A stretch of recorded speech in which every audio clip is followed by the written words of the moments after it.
Y el día de hoy vamos a seguir entonces avanzando con nuestro tema. Y el tema de hoy, el título es El corazón del Padre. Y vamos a ir viendo de qué se trata esto. Comenzar diciendo que todos somos productos de nuestro pasado en el presente que vivimos. Todos tenemos una historia. Todos tenemos quizás una pequeña película que contar o que narrar, con un comienzo, un clímax, un final. Dicen los psicólogos, tienes que mirar dentro de ti. Tienes que autodescubrirte. Busca ese alguien, ese potencial que tienes dentro de ti. Y honestamente, la verdad que yo por lo menos personalmente he buscado dentro de mí, y la verdad que lo que puedo encontrar dentro de mí muchas veces no es muy agradable. Y es lo que la Escritura nos enseña. Nos dice que nuestro corazón no es nada bueno, que en realidad nuestro corazón es bastante torcido, ¿no? Nuestro corazón es malo. Y es por eso que como seres humanos necesitamos la gracia de Dios y necesitamos realmente a Jesucristo que nos pueda dar esperanza y salvación. Y en relación a este tema que queremos tratar hoy día, el corazón del Padre, traigo esta pregunta a ustedes.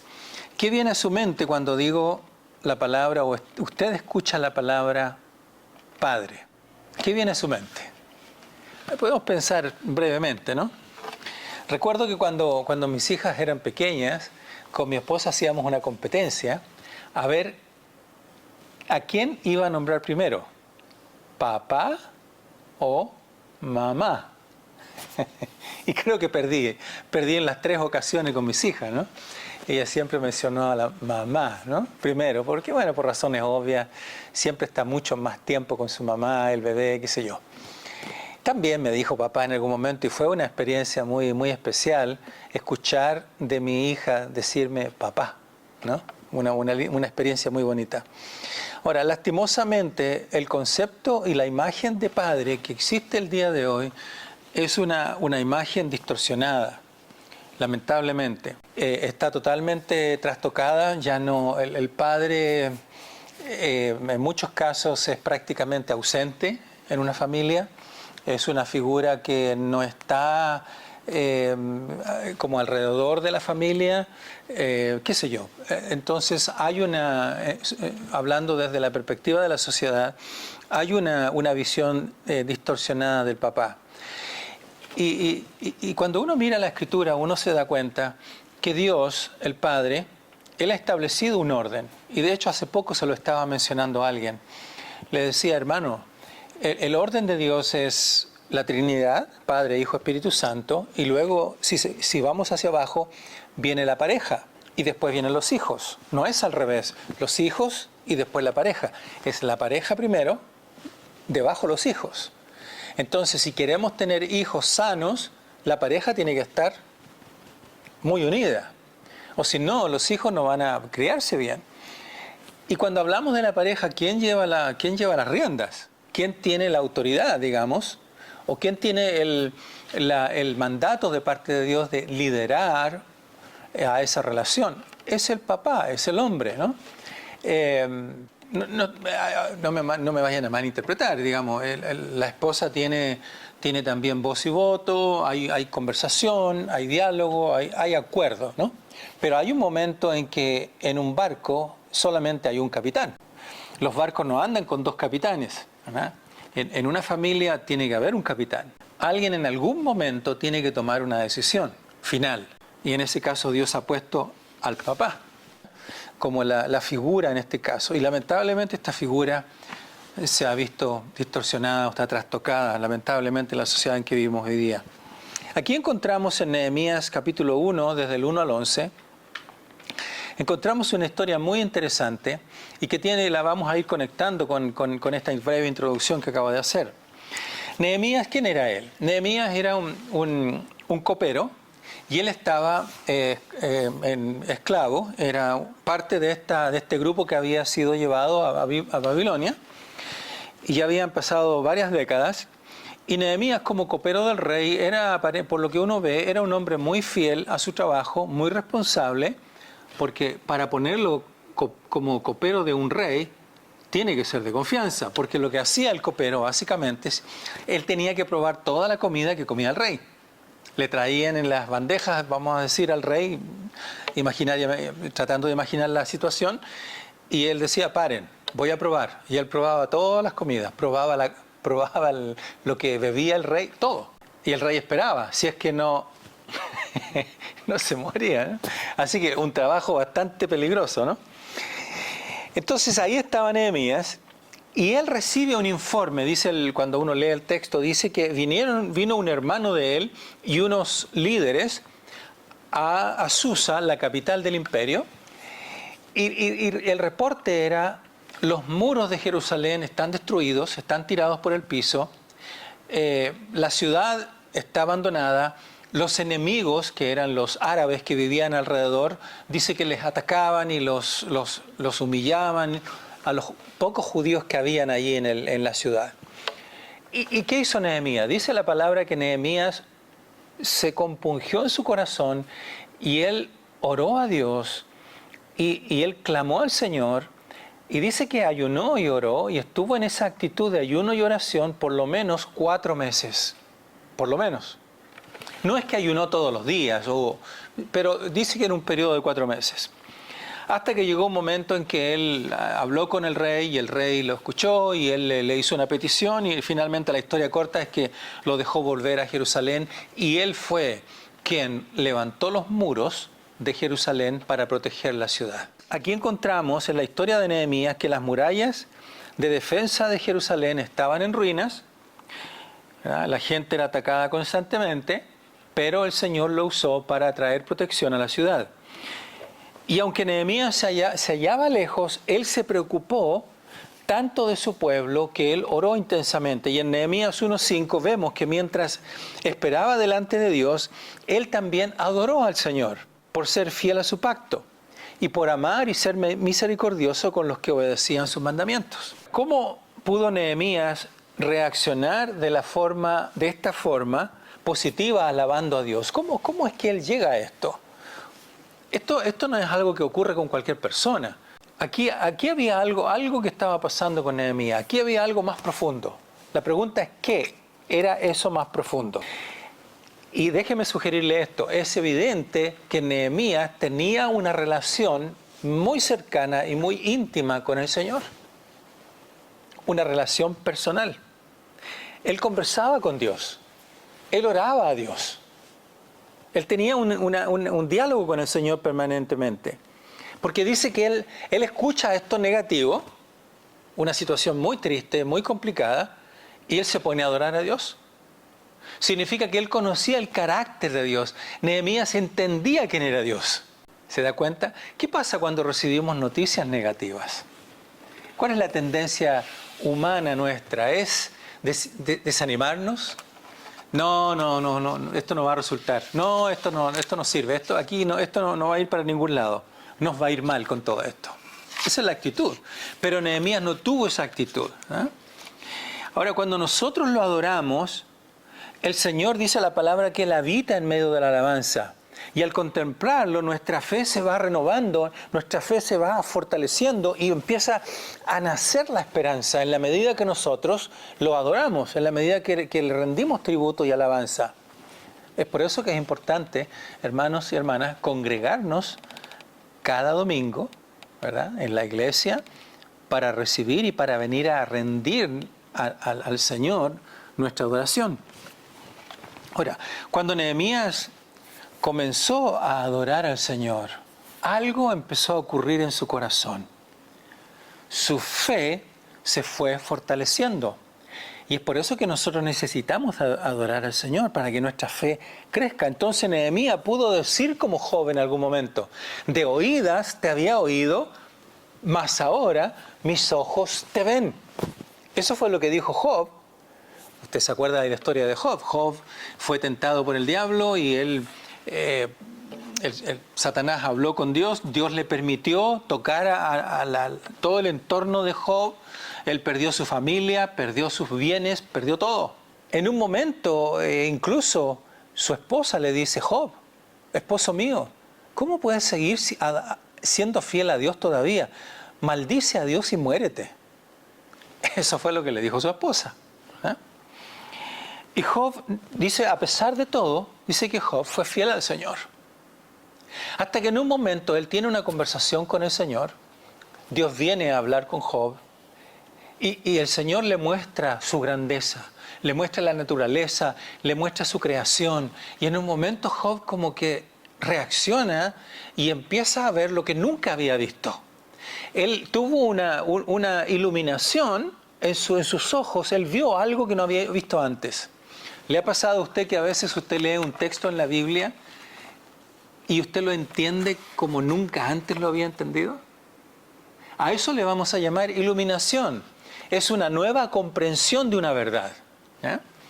Entonces, Job, cuando tiene esta iluminación o este nuevo entendimiento de la verdad de Dios, de la grandeza de Dios, ¿qué dice él? Señor, de oídas te había oído, pero ahora sí, mis ojos de verdad te ven. Y eso es lo que el Señor quiere de nosotros. Eso es lo que el Señor quiere. Iluminar nuestro corazón, iluminar nuestros ojos y que nosotros podamos derramar nuestro corazón delante de Él. ¿Eh? Y el Señor Jesús es quien desea llevarnos delante de Dios, el Padre, para que podamos conocer y entender, ¿verdad?, mejor quién es Dios, el Padre. Porque no podemos ir al Padre sin ir a través de Jesús. Esto es algo que no se puede evitar. Solamente y muchas veces, yo diría que la mayoría de las veces, cuando nosotros conocemos mejor a Dios, es cuando estamos pasando circunstancias complicadas, difíciles. Así pareciera que funciona. Porque de otra manera, cuando las cosas andan bien, cuando tenemos todo lo que necesitamos, cuando todo me está yendo bien, pareciera que mis ojos se nublan, pareciera que no estoy escuchando, parece que no estoy entendiendo nada. Y en esa figura que usted tiene ahí en su hoja, donde aparecen barras, le vamos a llamar, esas son barras de hierro que están incrustadas en un fundamento de roca firme, que ya lo vimos la vez pasada, que nos habla de la redención, la piedra angular que es Cristo. Y esta figura nos va mostrando que el fundamento es el Señor, y aquí hay 7 barras que la refuerzan, aunque vamos a hablar probablemente de 5 hierros en total. Y básicamente aquí, en la medida que nosotros vamos creciendo en el Señor, tenemos que ir poniendo algunos de estos fundamentos, estos hierros, para que se pueda levantar un nuevo muro, porque ya cayó el muro anterior. El muro ese que levantamos torcido ya cayó. Y en algunos casos cayó sobre nosotros, como ya lo hemos visto. Nos causó daño, nos causó herida, pero ahora el Señor quiere reconstruir en nuestra vida algo nuevo, reconstruir con un fundamento sólido, a través del fundamento en Cristo. Y el primer fundamento y el primer hierro que vamos a poner en esta noche se llama la iluminación y como ya dije, es tener un entendimiento nuevo de las cosas. Y básicamente en esta oportunidad queremos entender de mejor manera qué significa o cómo vemos al Padre Celestial. No a este Padre terrenal que a lo mejor nos ha fallado, sino al Padre Celestial, para que pueda haber un cambio profundo y un cambio real en nuestra vida. Ahora, la iluminación no se recibe en base al coeficiente intelectual, para nada, sino que se recibe a través de la obediencia que tenemos con el Señor. En la medida que yo voy teniendo una actitud de obediencia, el Señor va poniendo más y más sabiduría en nosotros. Es imposible que nosotros podamos ir creciendo en sabiduría si no obedecemos. Es imposible. Es que no hay otra forma. Dice el Salmo 119:100, hasta soy más sabio que los ancianos porque he obedecido tus mandamientos. Podríamos decir que aún un niño que no tiene educación como nosotros los adultos, podría ser aún más sabio que nosotros. La diferencia con nosotros es que un niño está menos contaminado, por decirlo así, y tiene probablemente una actitud más dispuesta a obedecer, a hacer lo que Dios está pidiendo que nosotros hagamos, que ese niño haga. Entonces, la obediencia nos va dando más luz, nos va dando más entendimiento, y en la medida que somos obedientes, el Señor va alimentando nuestra sabiduría. En otro aspecto podemos decir que la intimidad con el Padre es algo relevante y es fundamental. Y déjeme leer y creo que lo tiene en su hoja, este pasaje en Juan 14, 1 al 6. Nos dice: no se turbe vuestro corazón, creéis en Dios, creed también en mí. En la casa de mi Padre muchas moradas hay. Si así no fuera, yo os lo hubiera dicho. Voy pues a preparar lugar para vosotros. Y si me fuere y os preparare el lugar, vendré otra vez y os tomaré a mí mismo, para que donde yo estoy, vosotros también estéis. Y sabéis a dónde voy, y sabéis el camino. Le dijo Tomás: Señor, no sabemos a dónde vas. ¿Cómo pues podemos saber el camino? Jesús le dijo: yo soy el camino, y la verdad, y la vida. Nadie viene al Padre sino por mí. Aquí Jesús está anunciando su partida a sus discípulos. Y esto causa confusión en los discípulos. Y de hecho Tomás reacciona y dice, versículo 5, Señor, no sabemos a dónde vas. ¿Cómo pues podemos saber el camino? Tomás está expresando dudas sobre el destino y el camino. ¿Y cuál es la respuesta de Jesús? Él dice, ustedes ya saben cuál es el camino, ustedes ya lo conocen. Pero ¿a qué te refieres, Señor? Yo soy el camino, dice Jesús. Yo soy el camino. Nadie va al Padre si no es por mí. Entonces Jesús trató de decirles que no se detuvieran en el camino. El texto lo está diciendo. No se detengan ahí, no se queden ahí, sino que continúen hasta el final. ¿Y qué quiso decir con esto? Continúen, sigan adelante. Básicamente lo que está diciendo Jesús aquí es mantengan una intimidad y relación personal conmigo y con Dios para llegar al Padre. El Señor Jesús no quería solamente salvarnos. Parece que ahora uno tiene la idea de que, bueno, yo quiero ser salvo, quiero ir al cielo, así que recibo a Cristo, soy salvo. Entonces tengo la seguridad que voy a ir al cielo. Gloria a Dios por eso. Y ya está. Pero Dios lo que quiere es que nosotros podamos seguir conversando con Él, dialogando con Él, teniendo una comunión personal con Él. Ahora pregunta, ¿por qué nos es tan difícil a veces seguir a Jesús para llegar al Padre? ¿Por qué nos cuesta tanto? ¿Por qué muchos permanecemos como huérfanos cuando Jesús quiere que nos unamos a Él para ser hijos e hijas del Padre? Y yo creo que esto de pronto de ser huérfanos es como si no tuviéramos padre.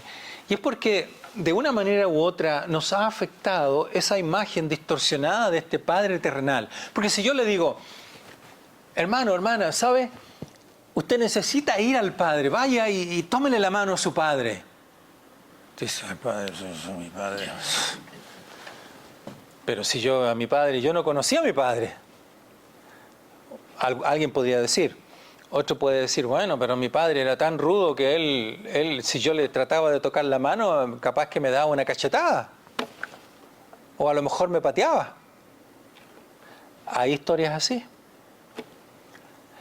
Entonces, cuando uno habla del Padre, Dios, inevitablemente, inconscientemente está esa imagen. Entonces es mucho más fácil hablar de Jesús o hablar del Espíritu Santo que hablar del Padre. O si nos referimos a Dios, nos sentimos más cómodos refiriéndonos al Ser Supremo como Dios, Jehová, Señor, Rey, Soberano, pero cuando uno ya quiere usar la palabra Padre, como que incomoda un poco, ¿no?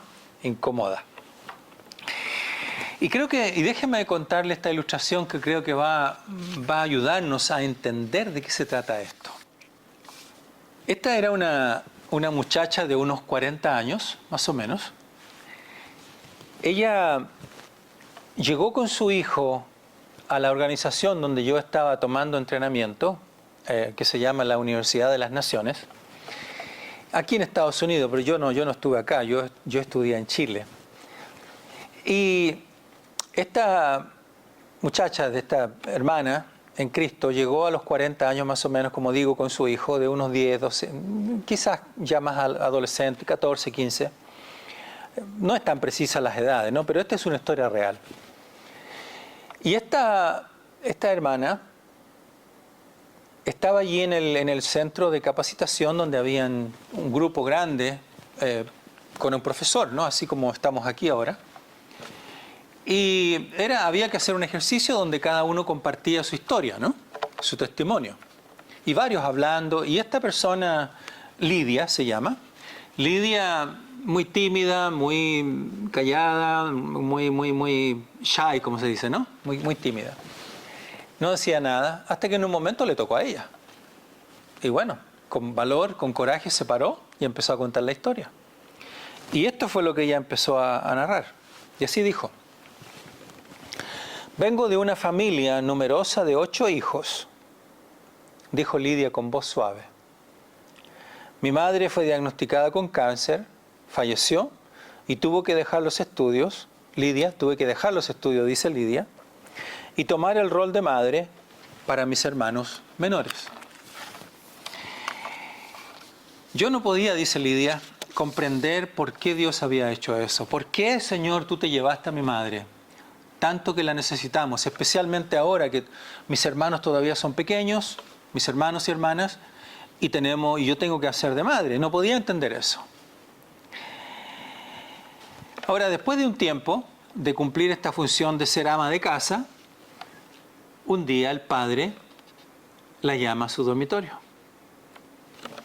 Y el padre le dice: hija, así como tú has tomado el rol de ser la dueña de casa con tus hermanas y hermanos, yo creo que tú también debes tomar el rol de tu mamá conmigo como esposo.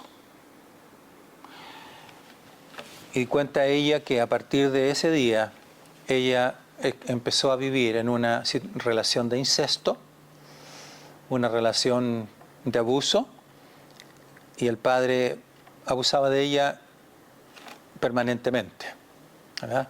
Porque no se puede llamar que era una relación normal, ¿no? Era un abuso constantemente. Hasta que un día quedó embarazada. Quedó embarazada y Lidia no sabía qué hacer, desesperada, hasta que llegó el momento en que, bueno, nació el hijo. Y el acuerdo que hizo con su papá, el que iba a ser el nieto, para el resto de la familia, el resto de sus hermanos, quedó en que iba a ser el hermano menor. Entonces ella no iba a ser la mamá, sino que iba a ser la hermana mayor. Y para el resto de la gente que afuera, o qué sé yo, gente de fuera de la familia, era el hermano menor. Ella dice que comenzó a odiar a su padre. En medio de periodos de hostilidad hacia él, dice, experimenté altibajos en una relación inestable de amor, odio y depresión. Pueden imaginarse el cuadro, ¿no? Y dice que en un momento, hablando con su hermana menor, también descubrió que había empezado a abusar de su próxima hermana, la que venía después de ella. También fue parte de la misma historia. Las dos lloraron amargamente y finalmente ella empezó a pensar: tengo que hacer algo. Y dice que un día tomó la decisión, a pesar de que mirando a sus hermanas y hermanos le costó tanto tomar esta decisión, pero dio el paso de irse de la casa. Había juntado algo de dinero como pudo, lo tenía guardado, salió de la casa, se fue al otro extremo del país, dice que se fue a California, supongo que vivían, acá en la zona este de Estados Unidos, no sé exactamente esa información, pero se fue a California, muy lejos. Y allá el Señor la obró en ella, qué sé yo, asistió a una iglesia y finalmente llegó a este lugar de entrenamiento, ¿no? De capacitación. Y aquí estaba contando la historia. Iba en este punto. Y ella no se dio cuenta que su hermano menor, o sea, su hijo, había estado escuchando todo este testimonio y toda esta historia desde el principio. Él estaba escondido en la parte de atrás, digamos que esta es el aula allá en el fondo, o digamos escondido allá adentro, y escuchó toda la historia. Y en un momento él ya cuando ya no aguantó más, fue adelante, abraza a su hermana o su mamá y le dice: mamá, ahora entiendo por qué yo sabía que había algo en mí o algo de ti que era diferente, que había algo que yo no sabía qué era de ti y yo, de los dos. Y ahora entiendo, tú eres mi madre, te quiero, mamá.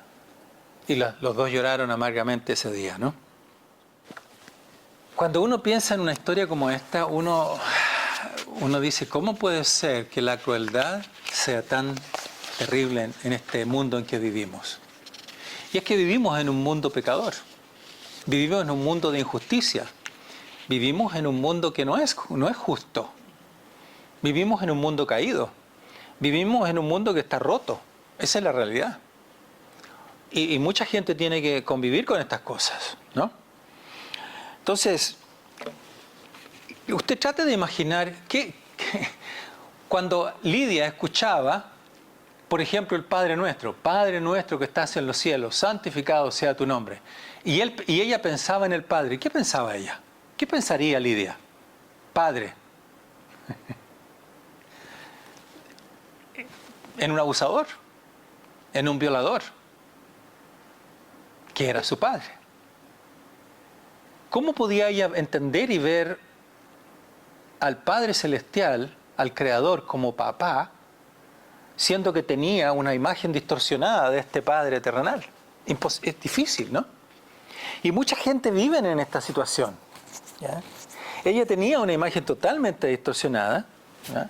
Y lamentablemente esta es la realidad. No hay nadie que ha sido más difamado y más insultado o acusado falsamente que el Padre Celestial. Y Satanás se ha encargado de traer esta distorsión sobre la gente para que vean a un Dios que no es verdad, un Dios falso, un Dios cruel, un Dios que no tiene misericordia, siendo que no es así. Esa no es la realidad, ¿eh? Anteriormente hablamos del déficit de amor. ¿Cómo ese déficit de amor que sufrimos debido a la falsa plomada humana? Hemos visto cómo la necesidad de amor y cómo Jesús, al guiarnos al Padre, Él transforma este déficit de amor o esta falta de amor en crédito a favor nuestro, permitiéndonos experimentar la seguridad, su amor, el amor de Dios sin que tengamos que buscar amor en cosas externas, como, qué sé yo, mujeres buscan amor en un hombre, ¿no es cierto? Pensando, no, aquí encontré el amor, y era pasión, era lujuria, no era amor. O al revés, un hombre también. Si nuestra imagen de Dios, el Padre, aún está distorsionada por las experiencias negativas y dolorosas que hemos atravesado, nuestro déficit de amor cada vez va a ir creciendo, lamentablemente, y se va a hacer más profundo. Dice en Proverbios 23:7, dice que cuál es el pensamiento de nuestro corazón, así somos. Dios pone su plomada en nuestro corazón, no en la mente, porque en el corazón es donde se realizan todas las cosas de la vida que son trascendentes, que son importantes. No es necesariamente lo que pensamos, es lo que experimentamos internamente en nuestros corazones. ¿Qué sucedió realmente con esta joven, con Lidia? Ella conocía a Jesús, conocía al Espíritu Santo, pero al Padre solo lo veía a través de los lentes distorsionados de su Padre terrenal. Entonces la pregunta para nosotros: ¿cómo está su relación con su Padre? ¿Cómo ha sido su relación con su Padre a través de los años? ¿Ha recibido palabras de ánimo, palabras de amor, de afirmación? Al igual que Lidia, al entrar en la vida cristiana tenemos diferentes formas de ver al Padre, lamentablemente. Y tal vez algunos han tenido la pérdida de un papá por causa de una enfermedad, padres que se han divorciado, o a lo mejor a alguien lo enviaron a un hogar de niños porque los padres no estaban para cuidarles. Han tenido padres o madres con problemas de alcoholismo, padres obsesionados con el trabajo, mucho trabajo, porque quería darle lo mejor, porque quería darle una casa, porque quería darle un auto, porque quería darle muchas cosas materiales, pero nunca tenía tiempo para él. Y eso es lo que realmente un ser humano necesita, es tiempo dedicación. Quiero estar, pasemos tiempo, conversemos, hablemos. Ese es el modelo de Dios. Y no el modelo que hemos visto en nuestra sociedad, ¿no es cierto?, a través de los años. ¿Qué imagen tendríamos de Dios el Padre? ¿Qué clase de diplomada habría en nuestro corazón si nosotros experimentamos esta situación? Hermano, nuestra necesidad más profunda, Cristo Jesús necesitó de una relación personal con su Padre. Él oraba permanentemente. En Mateo 3:17 nos dice, y hubo una voz de los cielos que decía, este es mi Hijo amado, que tengo complacencia. Note usted que el Padre no le dijo a Jesús, este es el Salvador. Este es doctor. Este es un ingeniero. Este es un abogado. ¿Qué dijo? Este es mi Hijo amado. Así es como Dios nos ve. ¿Se da cuenta? No nos ve por la ropa que vestimos, no nos ve por los diplomas que tenemos, no nos ve por un carro del modelo que tengamos que es mejor que el del otro, no nos ve por la cantidad de dinero que tenemos en el banco, no nos ve por la cultura que somos. Jesús constantemente buscaba estar con el Padre en oración. En Getsemaní, ¿se acuerdan cuando oraban en Getsemaní antes de ir a la cruz? Padre, que pase de mí esta copa. Y fíjense que él dice, Padre, papá, que pase de mí esta copa. Hermanos, cada uno de nosotros necesitamos la iluminación del carácter y la naturaleza del Padre. Necesitamos entender quién es Él. Creo que estamos muy llenos de conocimiento intelectual. Tenemos mucho conocimiento, escuchamos tantas cosas. Pero, ¿lo conocemos en nuestro corazón realmente a Él como Padre? ¿Qué tan real es el Padre en su vida? ¿Hemos entendido realmente o hemos llegado a experimentar el amor del Padre Celestial en nuestro corazón? Jesús quiere que usted conozca a Dios como Padre y permitirle a Él que Él le guíe. El Padre llega a ser una realidad en nuestro corazón, en nuestras vidas, cuando Cristo Jesús es parte real en nuestra vida y Él se ha hecho carne en nosotros y Él nos lleva a la presencia de este Padre Celestial. Él nos toma de su mano o de nuestra mano y nos lleva para ir a nuestro Padre Celestial. Aquí en el Salmo 139 que tenemos ahí, usted tiene en sus hojas, refleja la verdadera naturaleza del carácter de Dios. Y aquí en este Salmo se describen algunos aspectos que son increíbles, impresionantes del carácter de Dios. Ahí en Salmo 139, lo podemos ver rápidamente, Salmo 139. Nos dice, oh Jehová, tú me has examinado y conocido. Tú has conocido mi sentarme y mi levantarme. Has entendido desde lejos mis pensamientos. Has escudriñado mi andar y mi reposo. Y todos mis caminos te son conocidos. Pues aún no está la palabra en mi lengua. Y he aquí, oh Jehová, tú la sabes toda. Detrás y delante me rodeaste y sobre mí pusiste tu mano. Tal conocimiento es demasiado maravilloso para mí. Alto es, no lo puedo comprender. En esta primera parte podríamos decir que aquí se muestra que Dios es todopoderoso. Dios todopoderoso. Vale decir que Él es omnipotente, que Él tiene todo el poder. En los primeros 4 o 6 versículos. Ahí nos muestra también en los primeros 6 versículos la omnisciencia de Dios. Que esto nos muestra que Él me conoce. Él conoce todo. Y si Dios conoce todo, es que Él sabe quién soy yo. Él sabe muy bien dónde estoy, qué hago, qué no hago, de dónde vengo, para dónde voy. Aún si apago la luz y me escondo, ahí está Dios y Él me está viendo. Él sabe quién soy.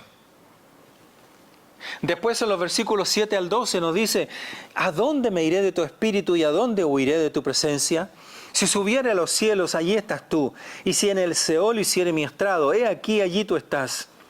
Si tomare las alas del alba y habitar en el extremo del mar, aún allí me guiará tu mano y me asirá tu diestra. Si dijere ciertamente las tinieblas me cubrirán, aún la noche resplandecerá alrededor de mí.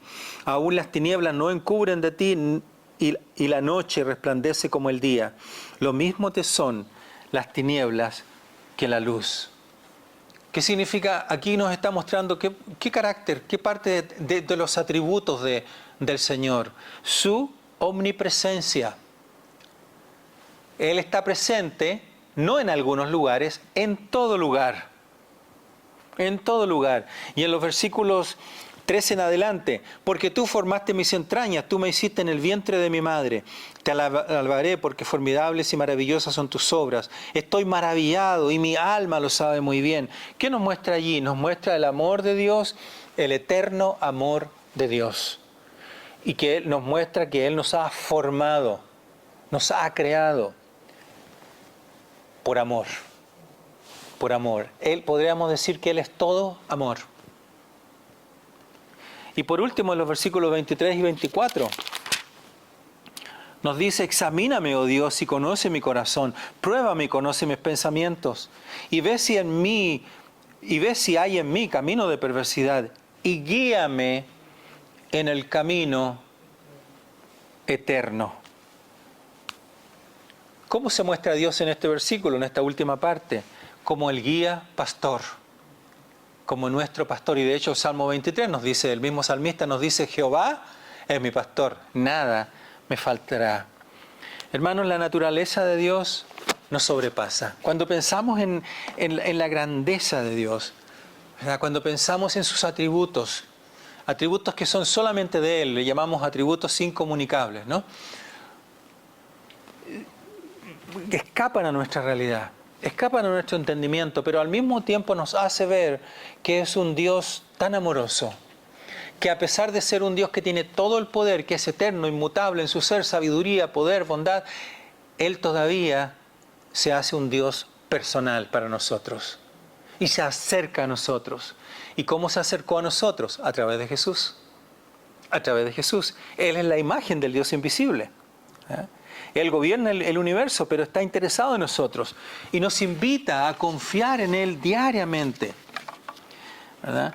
Allí en Jeremías 29:11 lo podemos leer, nos dice: porque yo sé los pensamientos que tengo acerca de vosotros, dice Jehová, pensamientos de paz y no de mal, para daros el fin que esperáis. ¿Cuáles son los pensamientos que Dios tiene de usted? Pensamientos de bien. Pensamientos de bien. Dice Spurgeon, un predicador muy famoso, nos dice que Dios piensa continuamente en nosotros con cuidado y ternura. Sus pensamientos son siempre de paz, incluso si el presente es difícil. Vale decir que hay momentos, esto no significa que todas las cosas van a ir bien cuando uno lee este pasaje, ¿verdad? Hay que ponerlo en contexto. Hay pruebas, hay dificultades, hay tribulaciones. Pero el Señor tiene las mejores intenciones para usted y para mí. Dios tiene un propósito claro y orientado hacia nuestro bien eterno. Eso es lo que Él quiere hacer con nosotros. No es una promesa de vida sin problemas, sino una declaración de confianza en el plan soberano de Dios. Él piensa en usted, piensa en nosotros. Su intención es reconciliación, es bendición. Y aunque el camino pueda ser largo y doloroso, su propósito final es traer restauración. Ese es Dios. Y Jesús dijo: yo soy el camino, yo soy la verdad, yo soy la vida. Nadie va al Padre si no es a través de mí. Eso dijo Jesús. Entonces, si queremos tener una intimidad y conocer al Padre, necesitamos tomarnos de la mano de Cristo para que Él nos lleve al Padre. Y esto no es algo que ocurrió una vez, es algo que necesitamos hacer todo el tiempo, regularmente. Por eso necesitamos tomar nuestra Biblia, leerla, encontrar estas riquezas que el Señor tiene en ellas, estos tesoros que están aquí.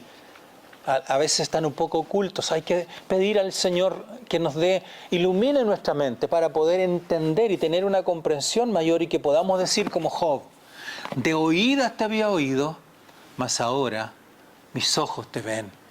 Que nuestra mente y nuestro corazón puedan ser iluminados por la obra del Espíritu Santo en nuestros corazones y podamos entender quién es nuestro Padre Celestial y cómo nos ama. Y nos ama incondicionalmente. A pesar de que a veces somos infieles, a pesar de que a veces le fallamos, pero Él nunca nos abandona. Nunca nos deja de lado. Un par de preguntas para terminar. para que haga el ejercicio usted personalmente. Describa la imagen de Dios Padre que usted se formó cuando era niño. ¿Cuál fue la imagen que usted hizo de su Padre terrenal cuando era niño o niña? Describa la imagen de Dios Padre que tiene ahora. Haga la comparación. Y por último, medite en los momentos más importantes de revelación respecto a la paternidad de Dios en su vida. ¿Cómo es la paternidad de Dios en su corazón, en su vida? ¿Lo ve a Dios, el Señor, soberano, Rey, como un Padre celestial? ¿O le cuesta ver a Dios como Padre? ¿Puede decir en algún momento mientras ora, gracias, papá? Gracias, papito. Oremos. Padre, te damos gracias por tu palabra. Gracias por esta verdad. Ayúdanos, Señor, a seguir comprendiendo, a seguir entendiendo de una manera mucho más profunda qué es lo que tú quieres hacer con nosotros, cómo nos quieres guiar, de qué manera, Señor, quieres que comprendamos, qué pasos debemos dar. ¿Hay algo que tenemos que hacer en nuestra vida para que podamos comprender mejor tu paternidad, Señor? Ayúdanos, Señor Jesús, llévanos a la presencia del Padre. No queremos quedarnos huérfanos, quedarnos apartados. Queremos sentir en nuestro corazón que tenemos un Padre celestial, un Padre amoroso que nos ama, que nos acepta tal como somos y que nos cuida, que nos protege. A pesar de que las circunstancias parezcan tan difíciles, pero que tú nos cuidas, oh Señor. Gracias, Dios. En el nombre de Jesús oramos. Amén y amén.